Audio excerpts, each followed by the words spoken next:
Stave 3, the second of the three spirits. Awakening in the middle of a prodigiously tough snore and sitting up in bed to get his thoughts together, Scrooge had no occasion to be told that the bell was again upon the stroke of 1. He felt that he was restored to consciousness in the right nick of time, for the especial purpose of holding a conference with the second messenger dispatched to him through Jacob Marley's intervention. But finding that he turned uncomfortably cold when he began to wonder which of his curtains this new specter would draw back, he put them every one aside with his own hands, and laying down again, established a sharp lookout all round the bed, for he wished to challenge the spirit on the moment of its appearance, and did not wish to be taken by surprise and made nervous. Gentlemen of the free and easy sort who plume themselves on being acquainted with a move or two, and being usually equal to the time of day, express the wide range of their capacity for adventure by observing that they are good for anything from pitch and toss to manslaughter, between which opposite extremes, no doubt, there lies a tolerably wide and comprehensive range of subjects. Without venturing, for Scrooge quite as heartily as this, I don't mind calling on you to believe that he was ready for a good broad field of strange appearances, and that nothing between a baby and rhinoceros would have astonished him very much.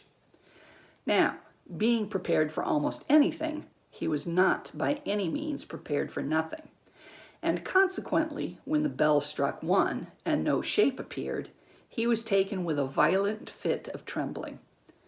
5 minutes, 10 minutes, a quarter of an hour went by, yet nothing came. All this time he lay upon his bed, the very core and center of a blaze of ruddy light which streamed upon it when the clock proclaimed the hour, and which, being only light, was more alarming than a dozen ghosts, as he was powerless to make out what it meant, or would be at, and was sometimes apprehensive that he might be at that very moment an interesting case of spontaneous combustion without having the consolation of knowing it. At last, however, he began to think, as you or I would have thought at first, for it is always the person not in the predicament who knows what ought to have been done in it, and would unquestionably have done it too. At last, I say, he began to think that the source and secret of this ghostly light might be in the adjoining room, from whence, on further tracing, it seemed to shine. This idea taking full possession of his mind, he got up softly and shuffled in his slippers to the door. The moment Scrooge's hand was on the lock, a strange voice called to him by his name and bade him enter. He obeyed. It was his own room. There was no doubt about that. But it had undergone a surprising transformation. The walls and ceiling were so hung with living green that it looked a perfect grove, from every part which bright, gleaming berries glistened. The crisp leaves of holly, mistletoe, and ivy reflected back the light, as if so many little mirrors had been scattered there. And such a mighty blaze went roaring up the chimney as that dull petrifaction of a hearth had never known in Scrooge's time, or Marley's, or for many and many a winter season gone.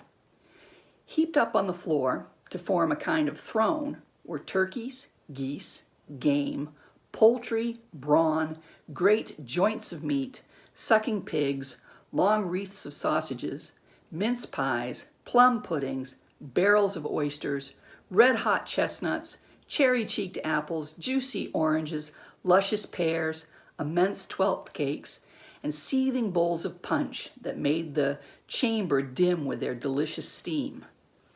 In easy state upon this couch, there sat a jolly giant, glorious to see, who bore a glowing torch, in shape not unlike Plenty's horn, and held it up, high up, to shine its light on Scrooge as he came peeping round the door. "Come in," exclaimed the ghost. "Come in and know me better, man." Scrooge entered timidly and hung his head before the spirit. He was not the dogged Scrooge he had been, and though the spirit's eyes were clear and kind, he did not like to meet them. "I am the ghost of Christmas present," said the spirit. "Look upon me." Scrooge reverently did so. It was clothed in one simple green robe or mantle, bordered with white fur. This garment hung so loosely on the figure that its capacious breast was bare, as if disdaining to be warded or concealed in any artifice. Its feet, observable beneath the ample folds of the garment, were also bare, and on its head it wore no other covering than a holly wreath, set there and here with shining icicles. Its dark brown curls were long and free as its genial face, its sparkling eyes, its open hand, its cheery voice, its unconstrained demeanor, and its joyful air. Girded round its middle was an antique scabbard, but no sword was in it, and the ancient sheath was eaten up with rust. "You have never seen the like of me before," exclaimed the spirit. "Never," Scrooge made answer to it. "Have never walked forth with the younger members of my family, meaning, for I am very young, my elder brothers born in these later years," pursued the phantom. "I don't think I have," said Scrooge.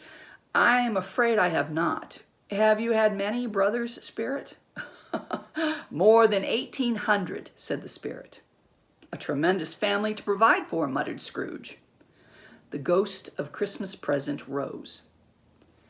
"Spirit," said Scrooge submissively, "conduct me where you will.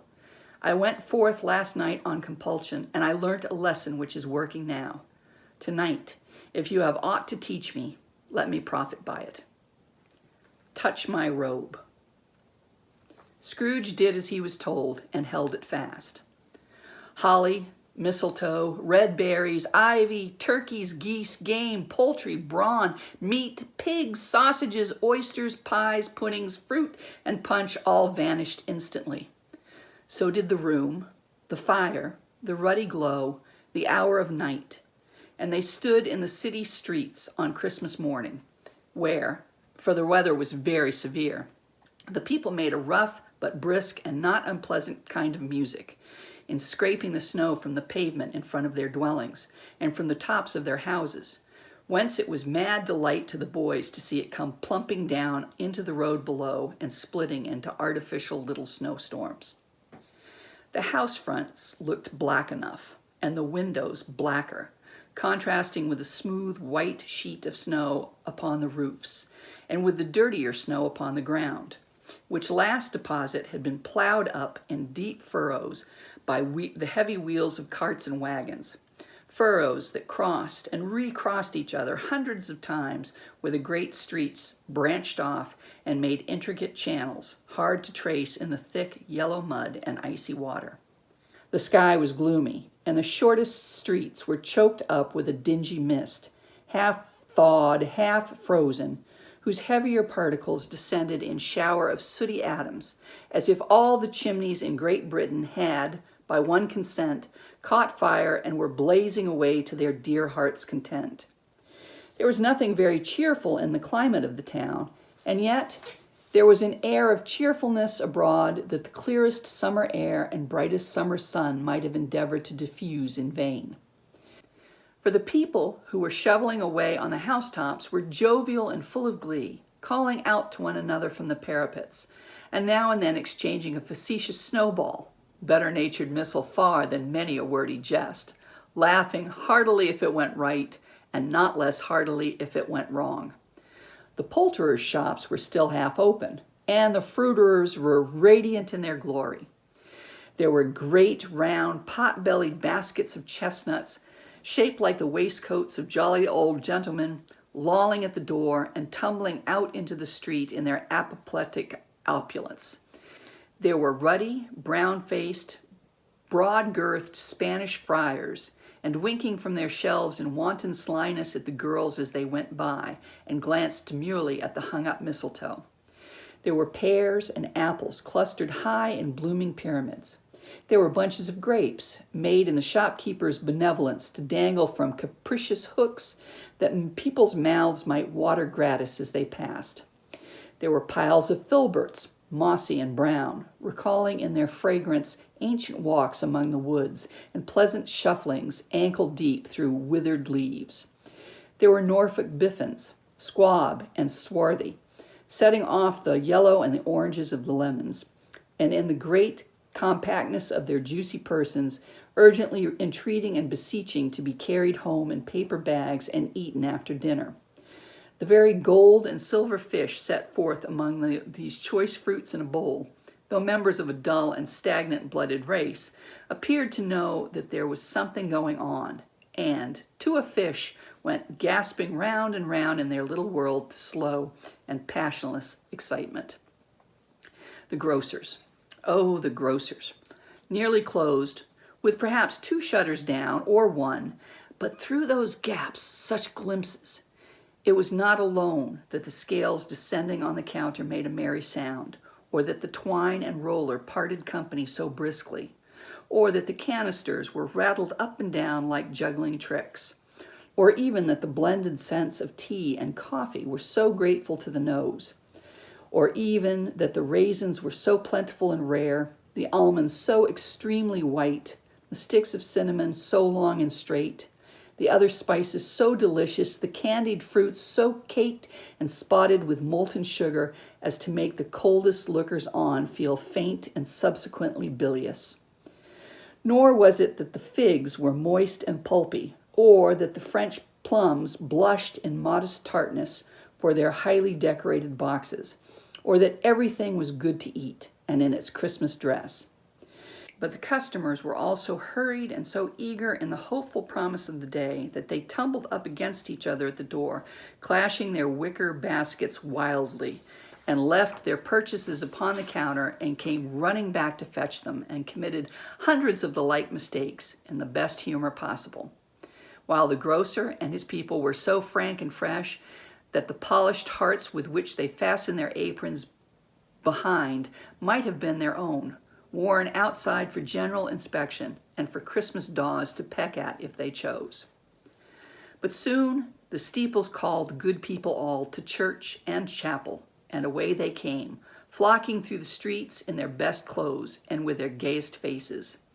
And at the same time there emerged from scores of by-streets, lanes, and nameless turnings innumerable people, carrying their dinners to the bakers' shops.